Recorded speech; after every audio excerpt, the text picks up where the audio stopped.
Question 2. Have you ever experienced reversed racism? Not being black enough. You wondered if that was being too personal. No, it's not. To answer your question, not really. Not in the sense that, you know, I've been like just outright accused of, you're not black enough, what the fuck is wrong with you, you're being white. But I have had instances where I've had similar lines said to me. By both people. Both black, white, and black. There's a reason why I don't really care much about race anymore. It's because I've been deemed by both sides to not fit anywhere. And that was kind of a blessing, because that made me realize just how fucked up all human beings are, and I hate them all equally. I have been told a couple of times when I would conversate with other black people, when I would, you know, conversate? The fuck? Now, alright, let's start this all over again. I've been told when I've conversed with other, you know, black people, when I go into philosophy, when I talk about religion, or, you know, whatever, I'm talking about a book I really like, I've usually been told, man, you don't talk black, or you don't act black. And I'm like, okay, what exactly, what's acting black? Now, the following things are going to offend some people, but quite frankly, I don't care, because it's time for people to start realizing that you're not really being yourself, you're being you're being stereotyped as. What exactly is acting black? Seriously, you gotta ask yourself. You probably already have a ready answer, was doing this and doing that. Look, people, dressing in baggy clothes and talking in a certain dialect of English doesn't necessarily say that you are black, because white people do this shit. And I know people are instantly willing to call them fakes and wiggers, but to be honest, a lot of white people are born in this culture, and that's what they know. They've hung around with other people in that type of culture. That's the language they speak. That's the way they carry themselves. So is that acting black, or is that just acting in that culture? An intelligent person will know the answer to that. You are who you are. If you really want to get the most out of your freaking life, you should be true to what you want. You should not be afraid to be a certain way just because it's not fitting with the criteria of some other bunch of stupid motherfuckers. And I'm saying that with both whites and blacks. If you happen to be a white person who loves hip-hop and you happen to speak in that particular type of slang and you truly believe that that's you, then fuck it, be you. That's who you are. Likewise, if you're a white guy who would rather listen to techno than listen to Lil Jon, then be you. Listen to techno instead of Lil Jon. You do not have to dress yourself like a stereotypical cartoon in order to be considered a black person. And quite frankly, just the fact that I have extra melanin in my skin, I'm going to be marked as black no matter what. Look at Obama. He's mixed, but we call him black. So you already got that stigma. You don't really have to do anything to act the part. You already are. Alright? We already got that label, no matter what. This thing though about, you know, not being black enough, I will admit I haven't really been accused of that, but I can see that sometimes. I've noticed a lot of times white people get caught completely off guard whenever I open my mouth. They see me, and I'm happen to be standing there, and their first impression, you can tell just by the way they walk towards you and the look in their eyes, okay, black guy. Then I open my mouth, and it just throws them for a loop, because then it's like, okay, he enunciated. And then they really take a look at me. I'm not like this. I'm not leaning to the side, straight, when I'm standing. The way I dress is not stereotypical of the way they expect black people to dress. The way I carry myself is not stereotypical of the way they expect black people to talk. And by the way, when I'm saying expect, don't automatically think, oh, hip-hop culture, because that automatically means you're stereotyping. There are different stereotypes of blacks.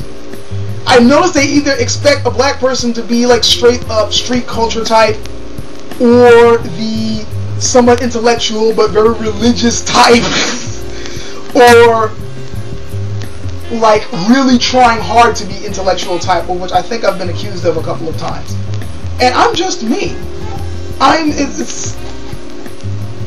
You know, it's just like if I have to, I don't really give myself too many labels, but one label that I'll definitely accept is, I guess, nerd, because I know I'm into, like, you know, yeah, I'm into hip hop, and I don't believe in dressing that way because I know that's not me. I don't really care too much about gospel stuff. I couldn't give two shits about the so-called black literature that's being put in the bookshelves nowadays. I think most of them suck. I mostly read philosophy books. I read books on politics. I read books on, I like fantasy type books. The Sword and Truth series is freaking awesome. I've read that. I've played role-playing games. I'm thinking about, you know, I've played like Star Wars role-playing games. I played The Bar at the End of the Universe. I'm into different things. And these things are things that people say, well, that's not necessarily black culture. No, fuck you. It's things that you just didn't think we would like. Guaranteed, if you decide to go into, I'm pretty sure if I went to a group of black people who were open-minded enough to say, yo, you want to play this instead of playing a couple of it?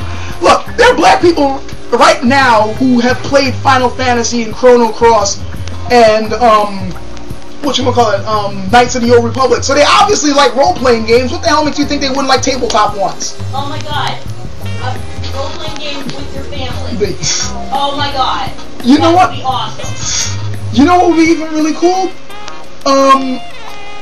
Here's another revelation, because I think I've harped on this question a little bit too long, and I don't think I've answered it fully. Magic the Gathering has been considered one of the nerdiest games of all time. You want to know who introduced me to that game? A black kid. And all the first people I played Magic with were all black kids, in Brooklyn Tech, in the lunchroom. How's that for breaking stereotype? So, I mean, I will say that I've experienced certain attitudes being shocked. Like, he doesn't seem to act the way I would expect blacks to act. But I don't think I've really been, like, outright accused by either side. Like, you're not black enough. I've experienced it subtly, in the sense that, you know, you can tell just by the way they're like, wow, I don't know what to take. I don't know how to, you know, take this guy. He's not acting the way I expect. And I like that. Not only does it, you know, mean that I have a little bit of an edge over them a bit, call it intimidation or whatever, but it's just like nice when I'm able to just catch them off guard like that, so now they don't know how to act, which means now I'm not really dealing with masks, I'm now dealing with them. But also it's just, it forces them to think about their preconceptions a bit, and maybe even think about themselves as well. Third question, did having children change me as a man? Yeah, it did. Though, I'll admit, not in ways that are entirely obvious to me, but I do know I've changed. One of the things that I know I've changed in is that I'm a little bit more patient. I will still, I mean, granted, fatherhood ain't easy. This kid's now 18 months old, and even now, after this time, there's still things he does that will just like, do you feel your blood boiling, but you can't really yell at the kid because he doesn't know what the hell he's doing. But, yeah, in the most part, I find myself a little bit more patient. I found myself a little bit more emotional. There are times when I just, like, stare at him and I'm just, like, in complete awe at just the way he carries himself. He already has a personality, and it's fun seeing a little tiny guy like him, you know, showing his little bit of personality, and it's fun just watching his, you know what's really fun? Watching him put two and two together.